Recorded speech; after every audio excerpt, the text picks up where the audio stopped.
Hi friends, నేను మీ MPR. మన దేశంలో 140 కోట్ల మంది జనాభా ఉండి ఎంతో అభివృద్ధి చెందింది. ప్రపంచంలో భారతదేశం ఒక దిక్సూచిలాగా అభివృద్ధి చేస్తున్నామని చెప్పేసి మన ప్రధానమంత్రి నరేంద్ర మోడీ గారు చెప్తా ఉంటే, మన దేశంలో జరుగుతున్న సంఘటనలు చూస్తూ ఉంటే నిజంగా అసలు వ్యవస్థలు పనిచేస్తూ ఉన్నాయా? ఇలాంటి సంఘటనలు జరుగుతూ ఉంటే వ్యవస్థలు ఏం చేస్తూ ఉన్నాయి? రాష్ట్రాల్లో ఉన్నటువంటి ప్రభుత్వాలు ఏం చేస్తున్నాయి? అలాగే రాష్ట్ర ప్రభుత్వాలు వదిలేస్తే సెంట్రల్ గవర్నమెంట్ ప్రభుత్వాలు ఏం చేస్తున్నాయి? పోలీసు వ్యవస్థలు ఏం చేస్తున్నాయి? దాని గురించి ఒకసారి ఆలోచన చేస్తే నిజంగా భయం వేస్తుంది. అసలు దేశానికి ఇది చాలా చెడ్డ పేరు. మన దేశ ప్రధానమంత్రి గారు చాలా అభివృద్ధి చెందాం, 5G 6G డెవలప్ చేశాం, దేశం మొత్తం జమేలి ఎన్నికలు నిర్వహిస్తామన్నట్టు మాటలు చెప్తున్నటువంటి మన కేంద్ర ప్రభుత్వానికి మాత్రం కొన్ని సంఘటనలు వారికి పట్టడం లేదు.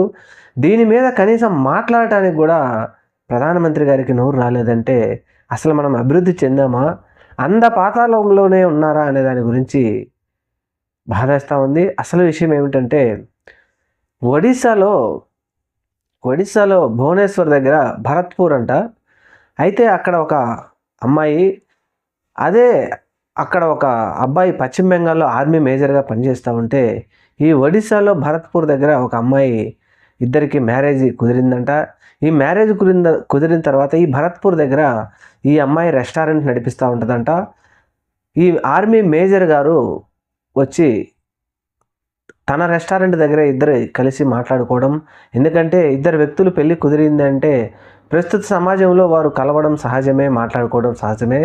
అలా కలిసి మాట్లాడుకోవడం వలన లేట్ అయిన తర్వాత వారి రెస్టారెంట్ను క్లోజ్ చేసి ఇంటికి వెళుతూ ఉంటే మార్గ మధ్యమంలో ఒక 7 మంది ఆకతాయిలు మద్యం సేవించి విపరీతంగా వారి మీద గొడవ చేస్తూ ఉంటే ఒక ఆర్మీ మేజర్గా, ఎందుకంటే ఆర్మీ మేజర్ అంటే వారికి రూల్స్ అండ్ రెగ్యులేషన్స్ అన్నీ తెలుసు కాబట్టి ఆయన తన కాబోయే భార్యతో ఆ దగ్గరలో ఉన్నటువంటి పోలీస్ స్టేషన్కి వెళ్ళి కంప్లైంట్ చేశారంట.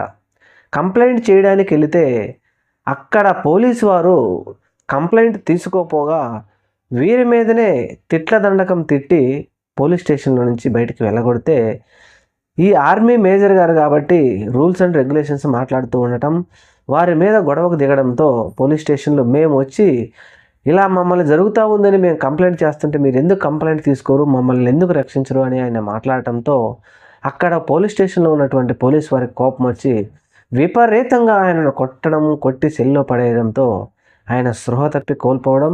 అలాగే ఈ పాప ఎవరున్నారో ఇదేంటిది, మమ్మల్ని ఆకతాయిలు ఏడిపిస్తున్నారు, చంపేస్తామని బెదిరిస్తున్నారని మేము మీకు కంప్లైంట్ చేయడానికి కూడా వస్తే మీరు ఈ విధంగా చేస్తారా అని చెప్పి ఆవిడ మాట్లాడటంతో ఈ అమ్మాయిని కూడా విపరీతంగా కొట్టి లేడీ సెల్లో పడేశారంట.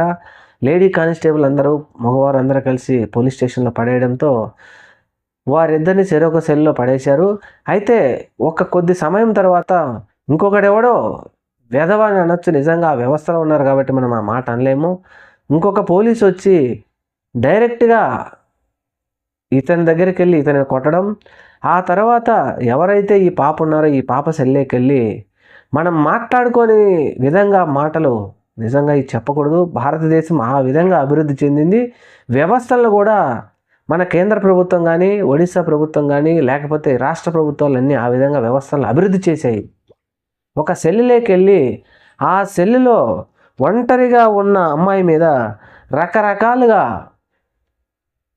ఆ అమ్మాయిని అవమానించి ఆ అమ్మాయి ముందే లేడీ కానిస్టేబుల్ ద్వారా బట్టలు ఇప్పించేసి ఇతను కూడా బట్టలు ఇచ్చేసి నానా రచ్చ చేయడంతో ఆ అమ్మాయిని కొట్టడంతో నిజంగా ఆ అమ్మాయి శరీరం మొత్తం వాచిపోవడం, ఒక మానభంగం తప్పితే మిగతాదంతా చేసి గొడవ చేసి బయటికి తోసేశారంట ఈ ఇద్దరిని. అయితే ఈ విషయం తెలుసుకున్న ఈ పాప తండ్రి నిజంగా ఎంత ఘోరం అంటే, ఈ పాప చూడండి ఆశ్చర్యకరంగా ఈయన కూడా ఆర్మీ మేజర్ మెయిన్ ఒక ఎంప్లాయీ ఉద్యోగస్తుడంట. దేశాన్ని రక్షిస్తున్నటువంటి ఆర్మీ మేజర్ గారి కూతురు, మేజర్ గారికి కాబోయే భార్య ఇలాంటి పాపకి దేశంలోని వ్యవస్థలు ఈ విధమైన గౌరవం చేశాయి. ఈ విధంగా తెలిసిన తన తండ్రి ప్రెస్ మీడియా పెట్టి చెబుతూ ఉంటే నిజంగా ఎవరికైనా సరే కడుపు బాధేస్తుంది. ఈ విషయం తెలుసుకున్న ఒడిశా మాజీ ముఖ్యమంత్రి నవీన్ పట్నాయక్ ఎంబడే నేను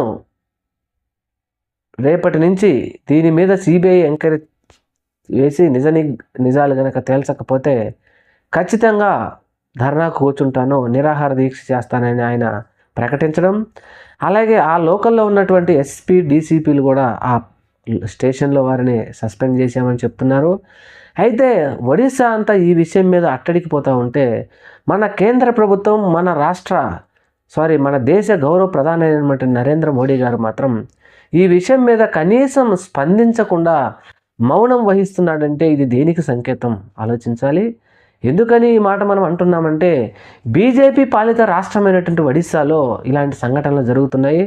ముఖ్యంగా ఒడిశా మాజీ ముఖ్యమంత్రి నవీన్ పట్నాయక్ గారు మాట్లాడుతూ బీజేపీ అధికారంలో ఉన్న ప్రతి రాష్ట్రంలోనూ ఇలాంటి సంఘటనలే జరుగుతూ ఉన్నాయి.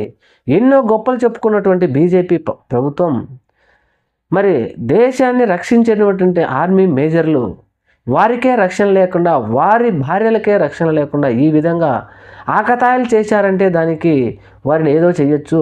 ఒక వ్యవస్థ, పోలీస్ వ్యవస్థ వారే ఈ విధంగా చేస్తున్నారంటే దీనికి ఏమి సంకేతం అని చెప్పేసి ఆయన మాట్లాడుతూ ఆయన బాధపడుతూ ఉంటే నిజంగా మిలిటరీ వారు కూడా ఒక ఆర్డర్స్ పాస్ చేశారు. దీనిని కనుక 2-3 రోజుల్లో దానిని సిబిఐ ఎంక్వైరీ చేసి ఈ విషయం నిగ్గు తేల్చకపోతే తర్వాత మా కార్యాచరణ ప్రకటిస్తామని చెప్పేసి మిలిటరీ వారు కూడా ఒక లెటర్ పెట్టారు అక్కడ లోకల్ పోలీసుల కంటే. ఇది ఎంత దుర్మార్గమైన చర్య అనేది ఆలోచించాలి. భారతదేశం ఈ విధంగా ఇటువంటి కార్యక్రమాల్లో అభివృద్ధి చెందినట్టుకు మాత్రం మనం హ్యాట్సప్ చెప్పాలి.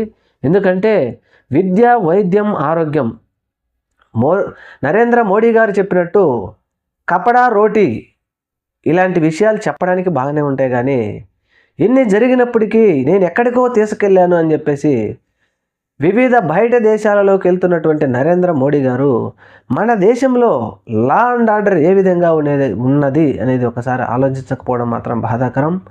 దీని గురించి ఖచ్చితంగా నరేంద్ర మోడీ గారు మాట్లాడాలి. అలాగే ఒడిశా రాష్ట్రంలో జరిగినటువంటి ఈ సంఘటనకు మాత్రం బాధాకరం. ఖచ్చితంగా దీని మీద నిజాలు తేల్చాలని కోరుకుందాం. Thank you. మన ఛానల్ని తప్పకుండా సబ్స్క్రైబ్ చేయండి. మనకు తెలిసిన వార్తలన్నీ మీ దృష్టికి తీసుకొచ్చే ప్రయత్నం చేస్తాం. Thank you.